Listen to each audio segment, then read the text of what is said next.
Kabar gembira PKH BPNT tahap 2 cair mulus Rp1.500.000 ini infonya.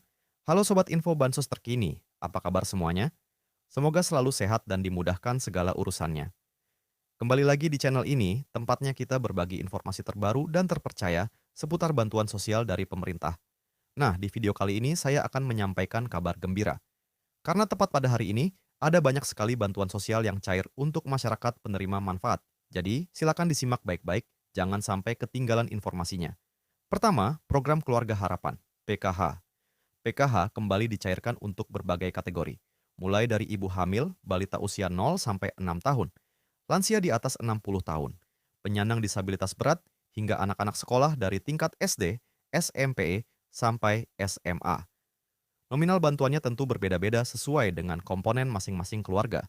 Pastikan dicek melalui buku tabungan atau ATM di Bank Himbara, yaitu BRI, BNI, Mandiri, maupun BTN.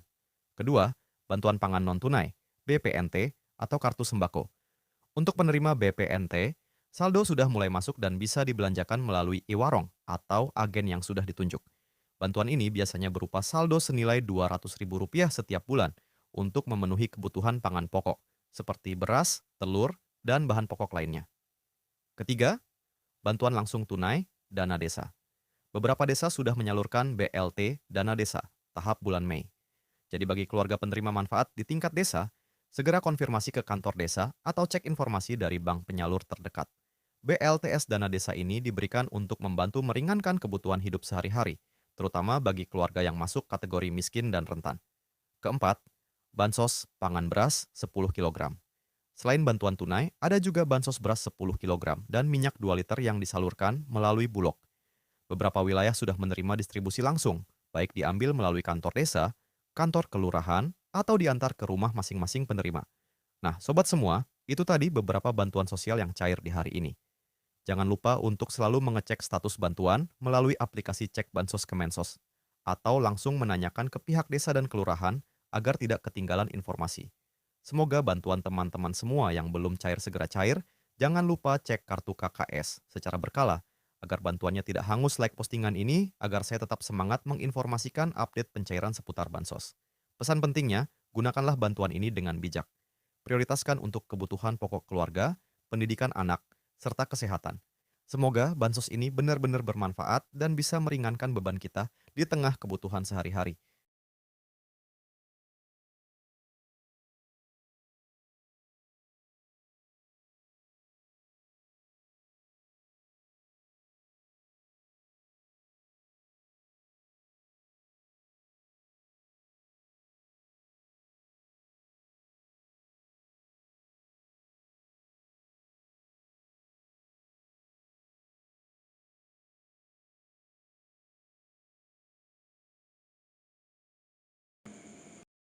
Menuju bansos yang berlanjut di 2026, pemerintah memastikan bahwa bantuan yang bersifat fundamental dan struktural akan tetap berjalan. Ini adalah jaring pengaman utama bagi masyarakat rentan.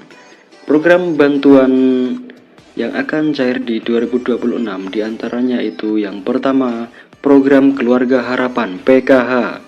Sebagai primadona bansos, PKH tetap kokoh berdiri. Bantuan ini menyasar komponen vital keluarga, ibu hamil, balita, anak sekolah SD sampai SMA, lansia, dan penyandang disabilitas berat.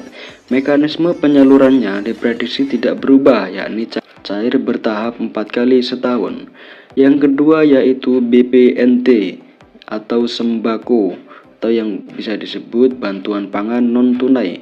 Kebutuhan pangan tetap menjadi prioritas nomor satu. Meski ada wacana transformasi ke direct cash, transfer uang digital untuk efisiensi program ini dipastikan aman, yaitu dalam artian program BPNT masih terus berlanjut di 2026. Yang ketiga yaitu bantuan PIP, program Indonesia Pintar. Komitmen mencerdaskan bangsa tidak surut. Anak-anak dari keluarga prasejahtera tetap dijamin akses pendidikannya melalui bantuan tunai PIP. Jadi PIP di 2026 akan tetap berlanjut. Yang keempat yaitu PBIJKN atau Kartu Indonesia Sehat gratis dari pemerintah.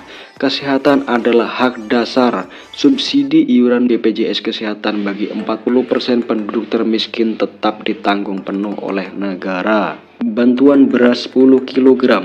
Program cadangan pangan pemerintah CPP ini diprediksi kuat akan diperpanjang, berfungsi sebagai bantalan saat harga beras gejolak atau terjadi kerawanan pangan.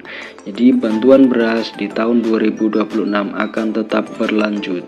Yang keenam yaitu atensi lansia dan disabilitas berat.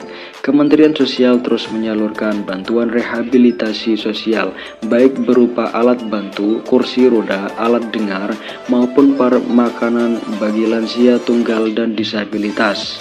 Untuk yang ketujuh, bantuan pena pahlawan ekonomi Nusantara.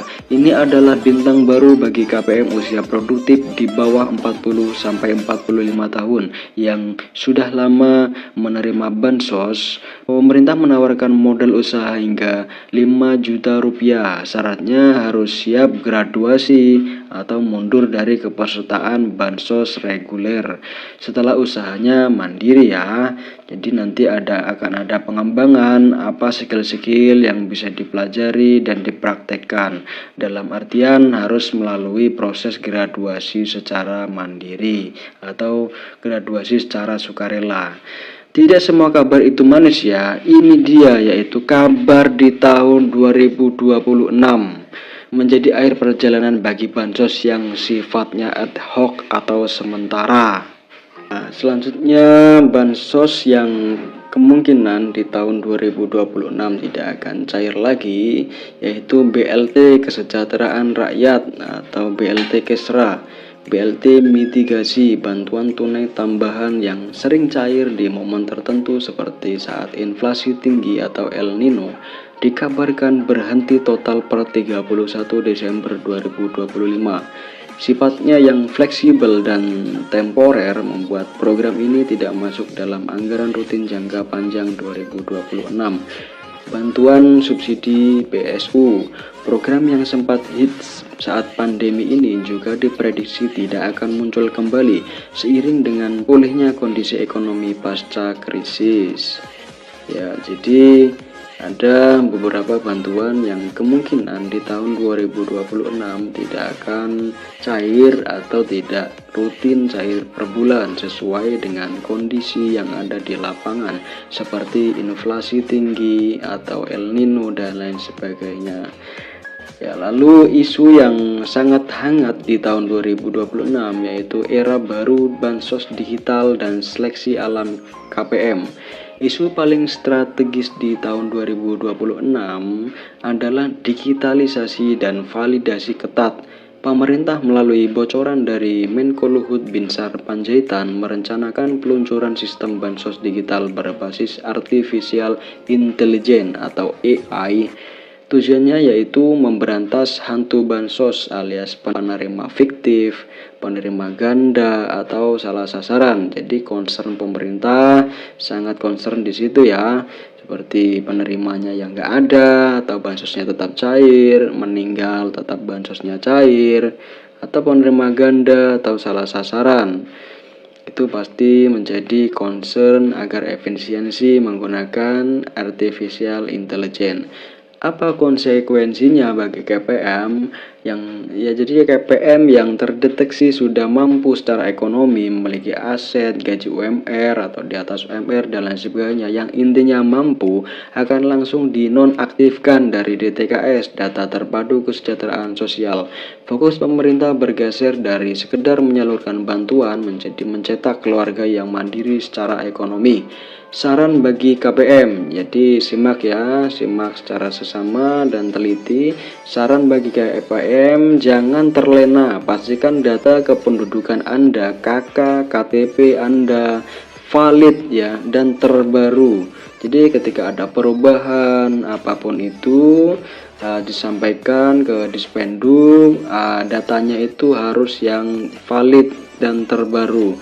Bagi yang masih muda dan produktif, manfaatkan program Pena untuk memulai usaha. Jadi bantuan itu bukan gaji ya sahabat sobat bansos semuanya. Jadi jangan terlalu mengandalkan bantuan sosial dari pemerintah. Gunakanlah bantuan sosial itu untuk produktivitas Anda, membantu ekonomi Anda, membantu usaha Anda agar Anda berkembang dan usaha Anda juga berkembang, dan nantinya ekonomi Anda juga berkembang dan stabil. Karena di masa depan bansos tunai murni akan semakin diperketat seleksinya. Jadi tidak semua orang serta-merta gampang untuk menerima bansos ini. Ya, mungkin itu saja pembahasan dari saya. Jika pembahasan saya kurang jelas atau sobat semua ada pertanyaan yang seputar bansos, saya selalu terbuka. Ya mungkin itu saja dari saya. Kurang lebihnya mohon maaf apabila ada kata-kata yang kurang berkenan. Dari saya, wassalamualaikum warahmatullahi wabarakatuh. Salam sejahtera, salam tepat sasaran.